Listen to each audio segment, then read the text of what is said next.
오늘 우리에게 주신 하나님의 말씀은 신약성경 고린도후서 8장입니다. 고린도후서 8장 7절에서 15절의 말씀입니다. 신약성경 294쪽에 있습니다. 하나님의 말씀을 경청하시겠습니다. 오직 너희는 믿음과 말과 지식과 모든 간절함과 우리를 사랑하는 이 모든 일에 풍성한 것 같이 이 은혜에도 풍성하게 할지니라. 내가 명령으로 하는 말이 아니요 오직 다른 이들의 간절함을 가지고 너희의 사랑의 진실함을 증명하고자 함일로라. 우리 주 예수 그리스도의 은혜를 너희가 알거니와 부유하신 이로서 너희를 위하여 가난하게 되심은 그의 가난함으로 말미암아 너희를 부유하게 하려 하심이라. 이 일에 관하여 나의 뜻을 알리노니 이 일은 너희에게 유익함이라. 너희가 1년 전에 행하기를 먼저 시작할 뿐 아니라 원하기도 하였은즉 이제는 하던 일을 성취할지니 마음에 원하던 것과 같이 완성하되 있는 대로 하라. 할 마음만 있으면 있는 대로 받으실 터이요 없는 것은 받지 아니하시리라. 이는 다른 사람들은 평안하게 하고 너희는 공고하게 하려 하는 것이 아니요 균등하게 하려 함이라. 하미니 이제 너희의 넉넉한 것으로 그들의 부족한 것을 보충함은 후에 그들의 넉넉한 것으로 너희의 부족한 것을 보충하여 균등하게 하려 함이라. 기록된 것 같이 많이 거둔 자도 남지 아니하였고 적게 거둔 자도 모자라지 아니하였느니라. 아멘. 이 말씀으로 은혜 주실 줄 믿습니다. 바울 남성교회 찬양하겠습니다.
귀한 찬양 감사합니다. 우리가 늘 항상 주님께 감사하는 성도가 되십시다. 예. 찬양단이 손을 들어서 이렇게 찬양했는데 이제 좀 발전하면 율동도 할 줄 믿습니다. 할렐루야. 신앙생활 중에 간혹 시련을 겪게 됩니다. 그 시련은 몸과 마음만 아프게 하는 것이 아니라 우리의 영혼을 갉아먹기도 합니다. 그래서 신앙생활에 시련이 닥쳐오면 우리는 교회를 떠나기는 사람도 있고 혹은 어떤 이들 가운데는 예수님을 믿는 믿음도 포기해버리는 경우도 아주 간혹이지만 보게 되어집니다. 그런데 성경을 보면 초대교회 성도들 또 사도들은 시련이 닥쳐올수록 절망하거나 낙심하는 것이 아니라 오히려 그 믿음이 더욱더 단단해져 가는 것을 보게 되어집니다. 성경에 나오는 초기 예루살렘을 중심으로 한 교회 공동체에 박해와 핍박이 닥쳐올 때에 그들은 뿔뿔이 다 흩어졌습니다. 근데 뿔뿔이 흩어지는 것이 끝이 아니라 피란한 그곳에서 여전히 예수님을 믿고 오히려 예수님을 그리스도라 주라 증거하는 삶을 살았습니다. 그 중에 유독 눈에 띄는 교회가 바로 시리아 안디옥에 있는 안디옥 교회입니다. 그 안디옥 교회는 다메섹 도상에서 부활의 예수님을 만난 후에 회심한 바울 사도를 복음을 전하는 선교사로 파송을 했습니다. 요즘이야 선교사를 파송하는 일이 교회마다 흔한 일이고 당연한 일처럼 여겨지지만 그 시대에는 그런 것을 생각지도 못했을 겁니다. 그런데 그 일을 행했다고 하는 것은 대단한 믿음이요, 대단한 하나님 나라를 향한 창조적인 영성이라 그렇게 생각합니다. 그런데 그렇게 파송된 바울과 그의 동역자들은 아시아를 넘어서서 유럽에게까지 예수 그리스도를 전했습니다. 그 결과 이방인을 중심으로 한 교회 공동체가 이곳저곳에서 많이 세워졌습니다. 그 중에 한 교회가 바로 오늘 우리가 읽은 성경 말씀의 최초의 수신자, 최초의 독자라고 할 수 있는 바로 고린도 교회와 교인들입니다. 이 무렵에 팔레스틴 지역의 예루살렘 교회가 또 그 지역에 있는 유대 지역에 큰 흉년이 들었습니다. 당시 안디옥에서 활동하고 있던 바나바와 바울 사도가 그 안디옥 지역의 교인들이 모아놓은 연보, 구제금이라고 할 수 있죠. 그걸 예루살렘 교회에 전달했습니다. 근데 여기에 그치지 않고 바울 사도와 동역자들은 선교 여행을 가면서 세워진 교회와 교인들에게 유대 지역에 있는 예루살렘 교회를 비롯한 유대 그리스도인들이 받는 고통에 대해서 알리고 그리고 이방인 그리스도인들도 이 사람들을 도울 수 있도록 함께 동참하라고 권면했습니다. 오늘 우리가 읽은 말씀의 배경이고 주된 내용입니다. 예루살렘과 유대 지역에 있는 믿음의 형제들, 그 교회를 돕기 위해서 아가야 지역이라고 하는 멀리 떨어진 고린도 교회이지만 너희들도 그 믿음의 형제들을 위해서 연보하라. 그렇게 권면하는 말씀이 오늘 우리가 읽은 말씀입니다. 그러나 이 연보를 권면할 때에 바울 사도와 고린도 교회와의 관계의 상황은 그래서 좋은 것만은 아니었습니다. 유대인 공동체와 이방교회 공동체는 율법을 준수하는 문제와 할례 문제로 인해서 이 두 공동체는 약간의 갈등이 있었습니다.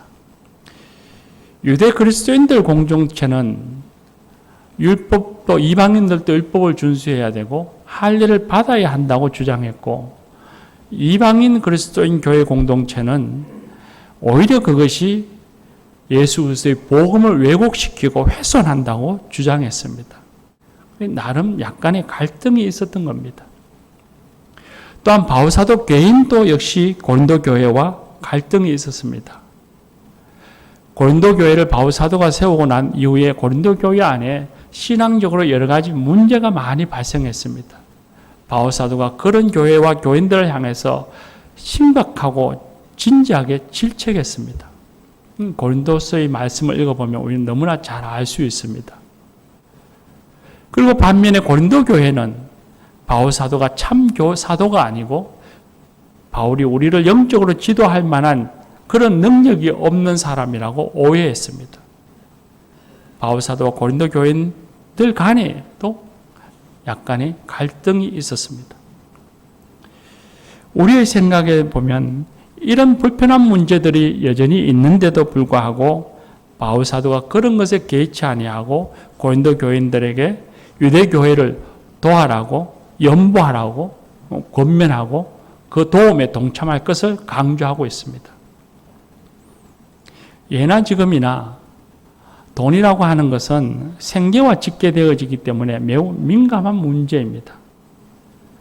그러니 괜히 민감한 문제를 건드리기보다는 오히려 그런 것을 말하지 않고 바울 사도가 고린도 교회와 관계를 가진다면 고린도 교회의 문제들을 해결하는 데 훨씬 더 도움이 될 것이고 또 유대인 교회와 이방인 교회 간에 가지고 있는 갈등의 문제도 굳이 잠잠해질 수 있었을 것입니다.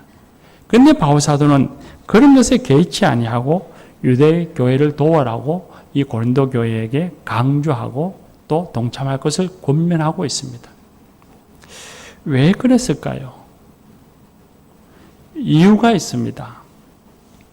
오늘 우리가 읽은 말씀에 보면 고린도 교회가 연보하는 것이 은혜이고 그리고 그것이 너희에게 유익하다고 말씀합니다. 오늘 우리가 읽은 7절 말씀 후반부에 보면 이 모든 일에 풍성한 것 같이 이 은혜에도 풍성하게 할지니라고 했습니다.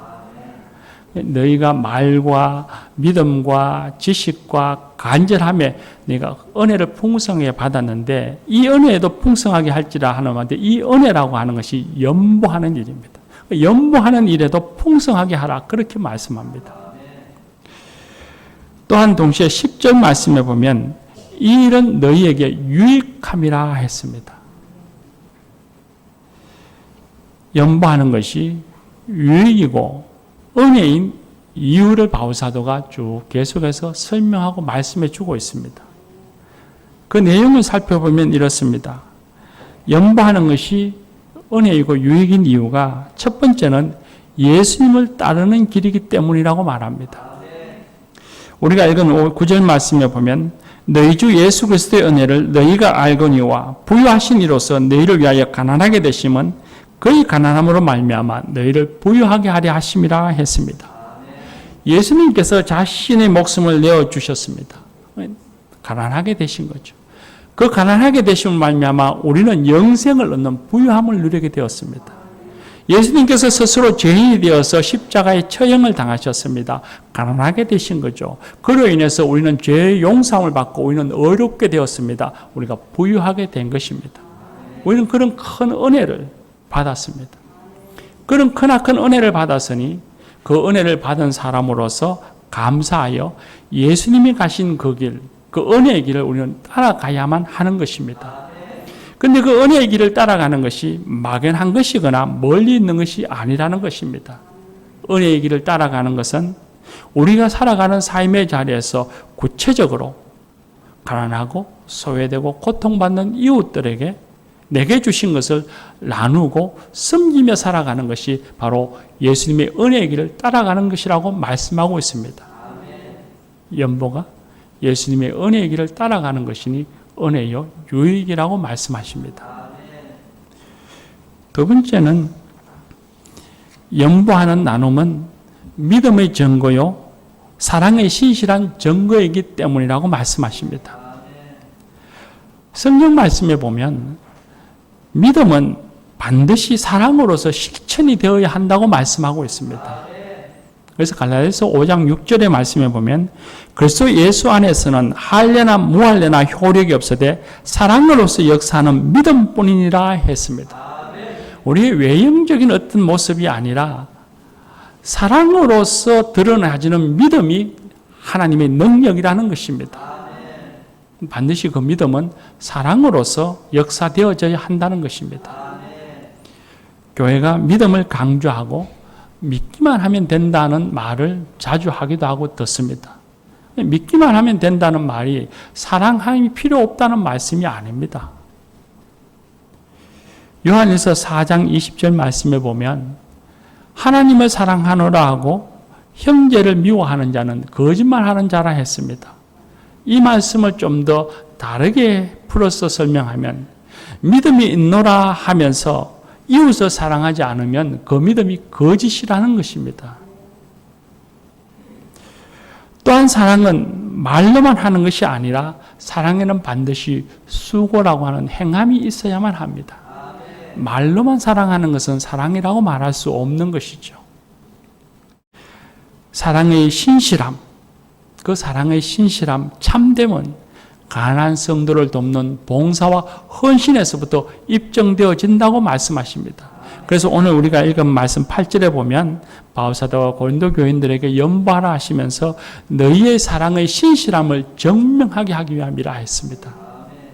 연보하는 것이 우리의 믿음을 증거하고 우리의 사랑의 신실함을 증거하는 것이라고 말씀하고 있는 것입니다.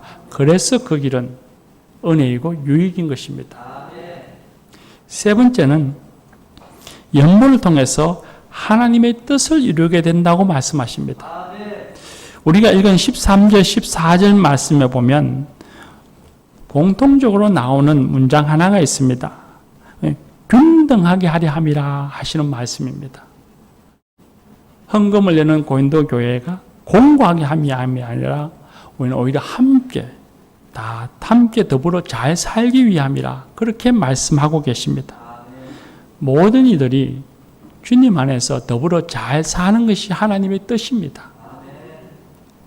사도행전 2장과 4장에 나오는 초기 교회의 모습, 흔히 우리 초대교회라고 하는 예루살렘 교회의 모습, 우리가 다 지향하고 그런 교회가 되었으면 하고 소망하는 교회입니다.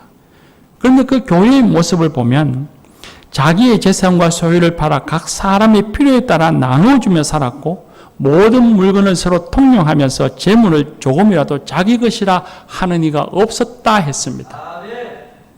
자기가 가진 것을 내 것이라고 옮겨지지만 아니하고 그걸 교우들과 함께 나누고 함께 더불어 사용하는 공동체였다는 것입니다. 그것이 하나님의 뜻이었고 그 뜻을 교회가 실천했던 것입니다. 구약 성경에서도 마찬가지입니다. 하나님께서는 흰년의 법을 주셔서 50년이 되어지면 모든 빚진 것들을 다시 물리고 제자리로 돌아가게 하라고 말씀하셨습니다. 그 말씀은 결국 모든 이들이 하나님 안에서 더불어 잘 살아야 한다는 것을 가르쳐 주시는 말씀입니다. 연보하는 것, 이웃을 돕는 것, 자신의 것을 내어놓고 나누는 것이 하나님의 뜻을 이루어가는 것이기 때문에 그 일이 은혜이고 유익하라고 가르치고 있습니다. 네 번째는 연보를 통해서 모자람이 없게 하시는 하나님의 은혜를 경험하기 때문이라고 말씀합니다. 마지막 읽은 15절 말씀에 보면 남지도 않고 모자라지도 않는다 했습니다. 연보하게 되면 모자랄 것 같지만 그렇지 않다는 것입니다. 하나님의 도우심의 손길, 채워주시는 손길을 경험하게 될 것이라는 말씀입니다. 빌립보서 교회가 선교를 다니는 바울사도를 물질로 후원하고 도왔습니다. 그때 그 물질을 받았던 바울사도가 빌립보 교회를 향해서 하나님의 말씀을 전할 때에 빌립보서 4장 19절 20절에 그렇게 말씀합니다. 그것은 그 헌금은 하나님이 받으실 만한 향기로운 제물이고 하나님이 기뻐하시며 그 풍성한 대로 너희 설 것을 채우시리라 했습니다.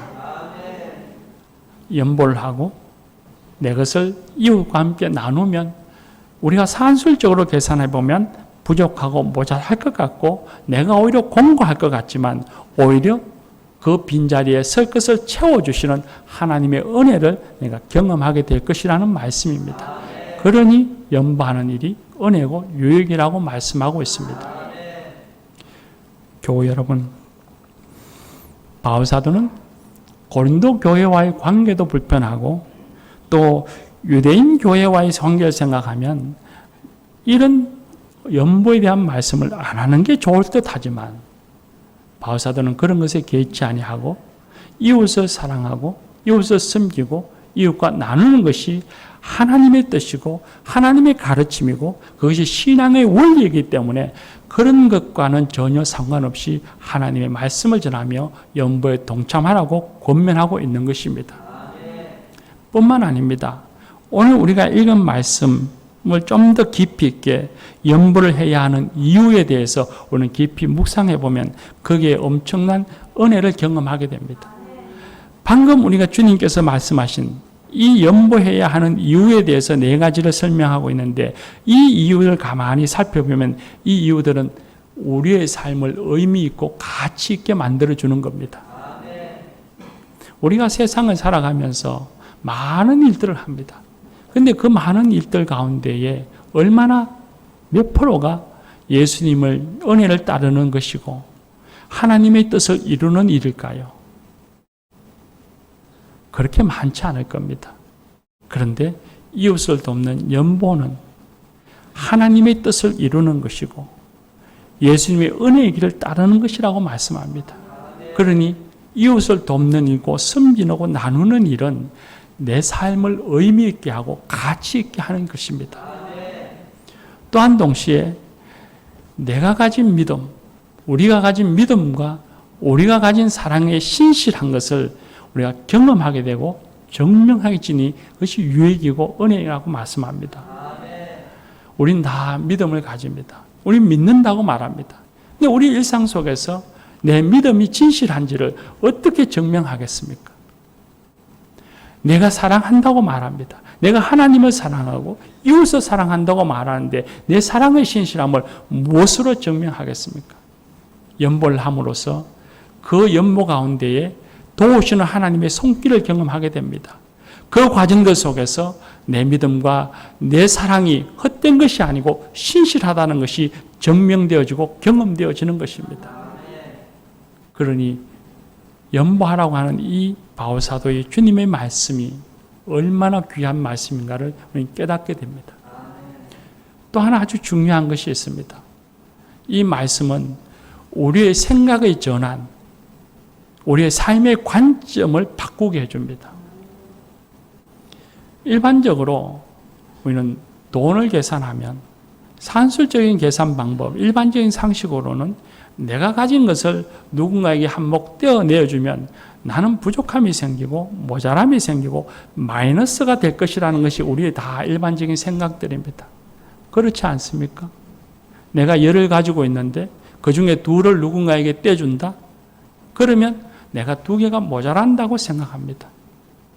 일반적인 산술의 방법이고 또 주는 만큼 그만큼 내게서 나가는 것이니 손해가 될 것이라고 우리는 생각합니다. 그런데 오늘 우리가 읽은 성경 말씀에서는 그게 손해가 아니고 손실이 아니고 그것이 은혜고 유익이라고 우리에게 말씀해 주고 있습니다. 왜 유익이고 은혜이냐 하면 그것이 곧 주님을 따르는 길이고 하나님의 뜻을 이루는 길이기 때문이라고 말씀합니다. 그러니 우리의 생각의 관점, 우리가 살아가는 삶의 관점을 완전히 바꾸어 놓습니다. 우리는 일반적으로 산술적인 계산, 일반적인 상식적인 생각으로 우리는 삶을 살아가지만 주님께서는 우리에게 그렇게 살아라고 말씀하시지 않습니다. 내가 살아갈 때의 생각의 관점과 행동의 중요한 가치의 관점은 하나님 나라이고 예수님이 되어야 한다는 말씀입니다. 무엇을 행동하든지 간에 예수님이 기뻐하실까? 하나님 나라를 위한 길일까를 먼저 중심에 두고 생각하고 행동해야 한다는 것입니다. 세상적 가치의 기준에 대해서 판단하고 행동하는 것이 아니라 예수님과 하나님 나라가 내 행동의 중심이 되고 내 생각의 중심이 되어야 한다고 가르쳐주고 계시는 것입니다. 우리는 자본주의 사회에 살고 있습니다. 자본주의가 영적인 것을 강조하는 교회와는 아주 무관할 것 같은 아무런 관계가 없을 것 같은데 매우 연관이 깊다고 주장하는 학자들이 있습니다. 그 중에서 대표적인 사람이 막스 베버라고 하는 19세기의 고전 사회학자입니다. 그가 쓴 유명한 책이 있습니다. 프로테스탄트 윤리와 자본주의 정신이라고 하는 책입니다. 유명한 명저이고 자본주의를 이해하는 데 도움을 주는 책이기도 합니다. 그는 그 책에서 건강한 자본주의가 생겨나는 데는 기독교, 특히 개신교, 프로테스탄트의 교회가 큰 영향을 주었다고, 그 영향이 크다고 주장하고 있습니다. 서구 사회, 자본주의가 북유럽에서 먼저 생겨난 이유가 무엇인가를 생각하면서 이 막스 베버는 칼빈이나 종교개혁자들의 가르침을 인용하면서 그렇게 이야기합니다. 개신교의 윤리가 자본주의를 형성하는 데 세 가지의 큰 영향을 주었다고 말합니다. 첫 번째는 건면한 노동입니다.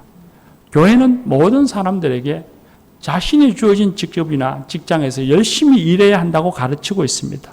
맞는 말이죠. 두 번째는 그렇게 열심히 일해서 번 돈은 잘 모으고 저축하는 것이 가치 있는 일이고 소중한 일이라고 교회는 가르쳤습니다. 세 번째는 그렇게 해서 축적된 자본, 저축해둔 돈은 나만을 위해서 쓰는 것이 아니라 소수에게 머무르지 아니하고 그 돈을 사회에 흘러가도록, 사회에 영향을 주도록 가르쳤다는 것입니다. 그것이 막스 웨버의 주장이면서 건강한 자본주의를 만드는 토대가 되었다고 말하고 있습니다. 개신교 윤리는 열심히 일해서 또 일해서 번 돈을 저축하는 것이 의미가 있고 가치가 있다고 가르치면서 동시에 그 돈을 개인적으로 축적하거나 개인만 사용할 것이 아니라 사회적으로 함께 더불어 나누어 가져야 한다고 말씀하고 가르쳤던 것입니다. 돈에 대한 사회적인 성격을 규정했습니다. 이것이 개신교 윤리이고 신앙적인 가르침이었다는 겁니다. 그런 가르침이 개신교 윤리가 자본주의가 처음 형성되는 데 영향을 주었고 건강한 자본주의를 낳았다고 말하고 있습니다. 그런데 오늘날 우리가 살아가는 이 자본주의는 건강한 자본주의, 개신교 윤리에서 영향을 받은 자본주의와는 사뭇 이제는 달라졌습니다. 건면한 노동과 축적된 자본이 사회적으로 잘 사용되어져야 한다는 것이 빠지고 없습니다. 열심히 일해야 하고 그리고 일한 만큼 모은 그 돈은 사회를 위해서 사용해야 한다고 하는 것이 기독교 윤리의 가르침이었는데 오늘날 자본주의는 그 중요한 것이 빠지고 없는 겁니다. 노동의 가치가 없어졌습니다. 우리는 제일 편안한 삶이 무엇이냐 물어보면 일 안 하고 돈 버는 겁니다. 적게 일하고 돈 많이 버는 것이 가치 있는 일이고 이윤을 많이 남고 무조건 돈 많이 벌면 좋은 일이라고 생각합니다. 저만의 생각은 아니지요. 표정을 보니까 저만 그렇게 생각하는 것 같은데요. 돈의 사용에 대해서도 우리는 달라졌습니다. 돈의 사회적 성격, 그런 것이 어디 있는가? 내가 버는 내 돈 내 마음대로 사용하면 되지. 우리는 다 그렇게 생각하고 삽니다. 이런 자본주의를 건강한 자본주의를 하지 않고 우리 사회학자나 경제학자들은 천민 자본주의라고 합니다. 이런 자본주의가 심화되어지고 이런 자본주의의 형태가 강한 사회일수록 사회의 빈부격차가 매우 심각하게 나타납니다. 아이러니한 것은 처음 자본주의가 생겼을 때는 개신교의 윤리가 자본주의가 생겨나는 데 영향을 주었습니다. 그런데 이제는 거꾸로 사회의 천민 자본주의가 교회의 신앙에 영향을 지금 끼치고 있습니다. 성경에서 물질은 언제나 삶의 수단이고 도구여야 한다고 가르치고 있습니다. 우리가 잘 아는 창세기 1장 27절 28절 말씀에 보면 하나님이 사람을 자기 형상으로 창조하시고서는 모든 창조 세계, 피조물, 물질 세계를 사람들이 잘 다스리라고 명령하셨습니다. 다스리라는 말이 점령하고 파괴하라는 말이 아니라 잘 경영하라는 말씀이었습니다. 물질이 사람의 주인이 되어서는 안 되고 사람이 물질을 가지고 하나님의 다스림대로 잘 경영하는 주인이 되어야 한다고 가르쳐 주셨습니다. 그런데 오늘 우리가 살아가는 삶의 모습을 보면 오히려 사람이 돈의 노예가 된 듯하고 종속되어져 있는 듯한 느낌을 받습니다. 오히려 그런 경험들을 우리는 더 많이 겪고 살아가고 있습니다.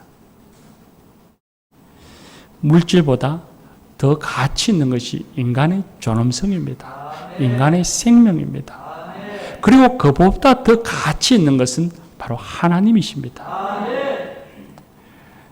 물질이 중요한 것이지만 인간의 존엄성을 파괴하고 사람의 생명을 위협하거나 하나님과의 관계를 훼손하고 파괴하는 것이라면 우리는 그건 좋은 것이 아닙니다. 사람의 생명을 훼손하거나 하나님과의 관계를 파괴하지 않도록 돈을 사용할 때 우리는 매우 조심해야 합니다. 그런데 성경 말씀에 보면 돈이 많으면 우리는 쉽게 교만해져서 사람을 우습게 여기고 하나님을 섬기지 않으니 부자가 되려고 하는 사람은 조심하라고 가르치고 있습니다. 돈이란 하나님의 다스림 속에 있을 때 좋은 것이지 이 돈의 다스릴 만한 영적이고 도덕적 능력이 없는 이가 물질만 많으면 오히려 자신에게 해가 될 수도 있다는 것입니다. 그것이 성경의 가르침입니다. 하나님께서는 가난한 사람이 없도록 소외되고 고통받는 사람이 없도록 그런 사회, 그런 공동체를 만들으라고 우리에게 말씀하셨습니다. 그것이 하나님의 뜻입니다. 그 뜻을 따라서 하나님이 우리에게 주신 물질, 그것을 이웃들과 나누고 교우들과 나누고 돕고 섬기며 살아가야 합니다. 그렇게 살아갈 때에 우리의 삶이 의미 있고 가치 있습니다. 우리의 삶이 더욱더 주님 안에서 풍성해지는 것입니다. 교회가 재산이 많다고 자랑하는 건 온당한 것이 아닙니다. 내가 얼마나 많이 가졌느냐를 자랑하는 것은 결코 정당한 것이 아닙니다. 교회는 나눔의 공동체입니다. 교회는 사람의 탐욕을 부추기는 곳이 아니라 사랑의 나눔을 격려하고 배우고 실천하는 곳입니다. 우리는 흔히 간증하는 경우를 자주 봅니다. 간증하면서 내가 예수님 믿고 나누부터 사업이 잘 되고 장사가 잘 되고 내가 돈을 많이 벌어서 집도 사고 무엇도 사고 이렇게 잘 살고 있습니다. 그렇게 간증합니다.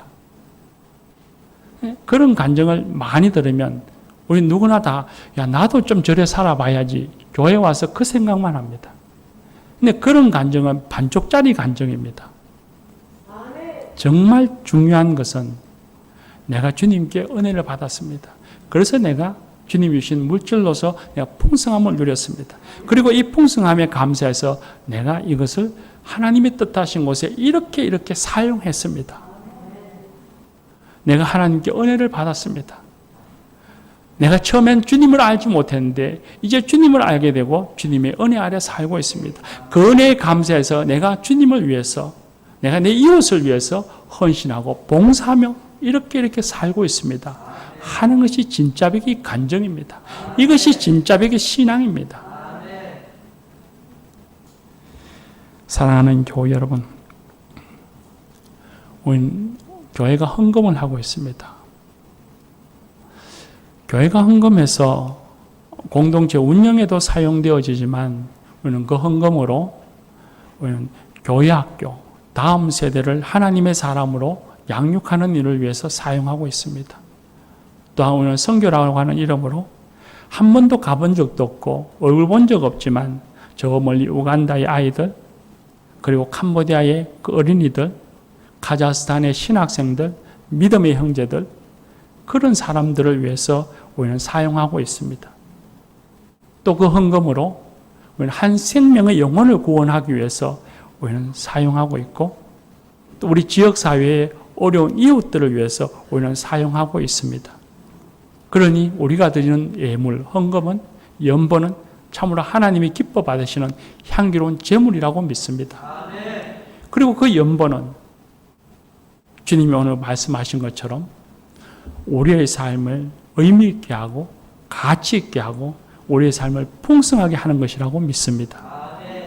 우리가 정말 관심을 가져야 할 것은 우리 교회가 이제는 드린 그 예물이 하나님의 뜻이 있는 곳에, 예수님이 기뻐하시는 곳에 더 많이 사용되어질 수 있도록 관심을 가지고 예를 쓰고 노력해야 한다는 것입니다.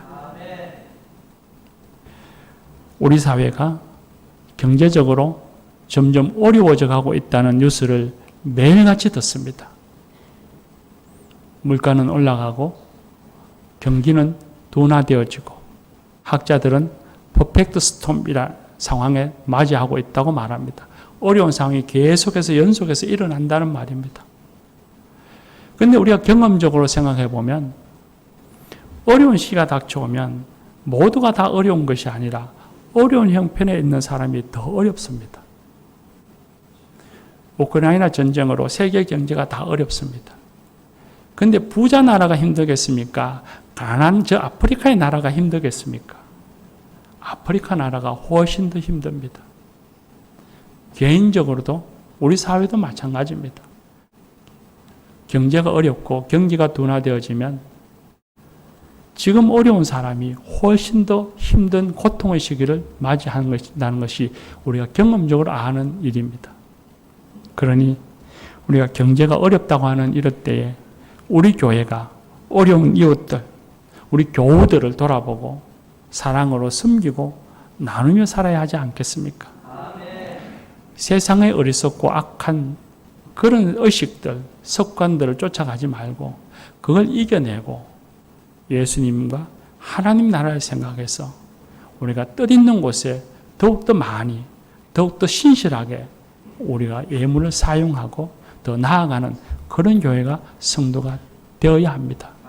그럴 때에 이 세상이 그래도 교회가 좋구나. 그래도 교회가 교회답구나.